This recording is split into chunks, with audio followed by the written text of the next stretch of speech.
My best friend got married, and it took a whole year before she found out her husband had a first crush he couldn't forget. Later, that woman caused so much chaos in her home that my friend left the marriage with nothing. She warned me, "Natalie, don't marry a man like that." So when my father pushed me into an arranged marriage, I investigated Ethan thoroughly. He came from a good family, had no lingering first crush, no childhood sweetheart, and had even cut ties cleanly with all his exes. The only unusual thing was that the Carter family had adopted a girl 10 years ago and had been raising her abroad for school. My father didn't think much of it. I closed the folder and decided to marry Ethan. But in the 3rd year of our marriage, on the very first night Ethan brought his adoptive sister back from abroad, we were about to have sex. The girl carefully pushed open our bedroom door. "It's too quiet in my room. I'm scared being alone." Ethan got up helplessly and told me in a gentle voice to go to sleep first. Then I immediately called over a dozen male models to throw a party at the house. Ethan was drawn out of the room by the music and laughter. "Get out!" His words were calm, but they made everyone's spine go cold. The handsome guys fled in panic, leaving only the two of us in the living room. "What's the meaning of this?" Ethan frowned at me. I sat comfortably on the sofa, legs crossed, holding a glass of wine. "Didn't your sister say she was scared being alone? I brought more people to keep her company in bed." Raven's face turned pale. "What do you take me for?"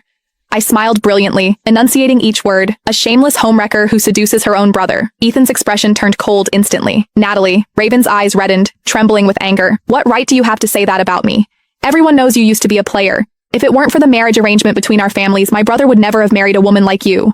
"Raven, shut up." Raven froze, tears falling as she looked hurt. "You're yelling at me? You're yelling at me for that woman? Didn't you hear how she insulted me? Fine, I'll leave. The young girl ran toward the door in distress, her pathetically short nightgown looking like it might fall off at any moment. Ethan frowned, swept her up in his arms and carried her back to her room before walking over to me. "Go to bed." I didn't move, just looked at him with a cold laugh. Ethan sighed helplessly. "I'm really tired and exhausted.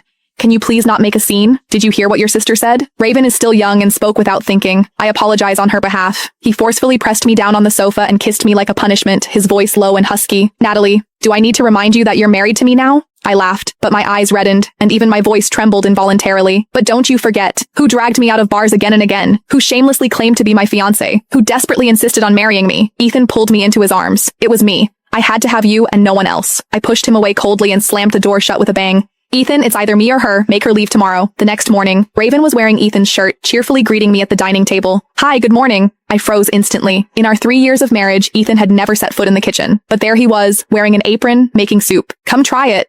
My brother's chicken soup is delicious. Whenever I'm feeling down, one sip of his soup makes me feel better instantly." And Ethan acted like nothing had happened. "You're up? Come sit." I took a deep breath, forcibly suppressing the anger and pain surging in my chest, and immediately called my new assistant. "Prepare breakfast for me and have it on my desk by 9 sharp. I turned and left without hesitation. Behind me, I heard Raven complaining. "I was trying to make peace with her and this is how she acts." "Fine, don't eat it. You made it for me anyway." On the way to the office, I contacted my brother. "I want a divorce." "Are you joking?" I gripped my purse tightly. "I'm not joking," my brother asked in disbelief.